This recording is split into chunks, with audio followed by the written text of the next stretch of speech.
Happy New Year. This is my first video of the new year. I want to talk to you about how to beat the number one barrier to success in business.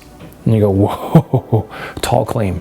How to beat the number one barrier to success in business. You know, I did a lot of reading over the holidays and something stood out for me where I was reading and the person says, listen, to succeed in business, you have to be willing to do what others will not do.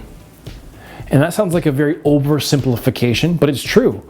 To succeed in business or in your job or as an entrepreneur, whatever it is, you have to do what others are not willing to do. Make the calls, put in the hours, develop the product, go to the pitch. Those things is what has to happen. But the challenge is when you start doing what others are unwilling to do, fear shows up. Fear, doubt, and worry. That killer cocktail.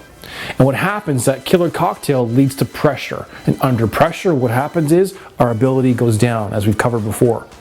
So why am I telling you this today? How do you beat that today? How do you start doing what others are willing to do when you know when you go into that pitch and you're feeling fear, doubt, and worry, you might lose your train of thought. You might babble what you're going to say. So how do you overcome it?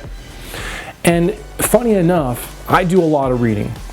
And so I shared with you in a previous blog how under pressure we all go down in our abilities. And I talked to you about basketball players, specifically the NBA, the National Basketball Association, where they did a 5-year study on foul shots, and they showed that under pressure, with the game on the line, everybody's foul shooting percentage dropped by 10% under pressure. They missed.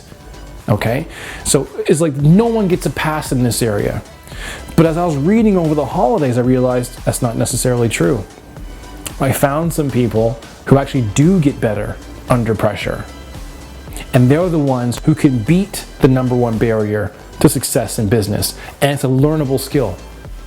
And so I found some research on some bomb technicians. So some technicians who, when there's a bomb in a building, they have to go in and defuse the bomb. High pressure situation, right? So in the study, they put heart rate monitors on these bomb techs. But they looked at two groups. One group was a group of people who were good. Other group was super decorated. They got medals and rewards for being bomb techs. And they want to know what's the difference between these two bomb technicians. And so they go into the actual situation, high pressure, tense moments with their heart rate monitors on to see what the difference was. So in the group that was not decorated, okay, just the bomb techs, they noticed that, you know what, their heart rate was actually stable. Stable, everything under control, all good, which is good, right? Now on those people who are decorated though, they go into the high pressure, crazy scenario to defuse the bomb. What happens to their heart rate? In the study, what they found was under pressure, their heart rate dropped, came down. So imagine this, you're in a high stakes pitch moment. You gotta close this deal, you gotta give this presentation, and rather than getting jittery and excited and all of a sudden you can actually calm down. That's what these bomb technicians were doing. And so the researchers went a little further and go, okay, so what's going on? How are they able to do this? And what they did was they were changing their state. They wrote, they became in a very meditative state when they were on those high pressure rolls, and they had higher confidence scores in the research. Meditative state, confidence scores. And you go, okay, great, Cal. So this whole thing's about how do I beat the number one barrier to success? So how do you beat the number one barrier is go into a meditative state and increase your confidence. And we've seen in the research, we now know how to increase your confidence.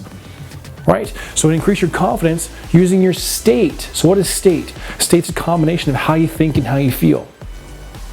So how you think and how you feel. So if you are in a bored state or a tired state, that's a certain body position, has a certain thought pattern, has a certain vocabulary when you're in a bored state. When you're in a confident state, has a very different body posture, facial expression, gesture, thought pattern.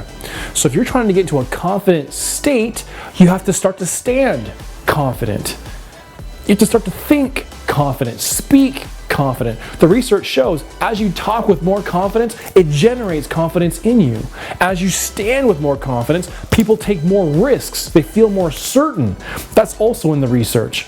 So the number one barrier to success is if you want to do better in your pitches and your closes and get more business and start doing what others are unwilling to do, you got to start standing confident.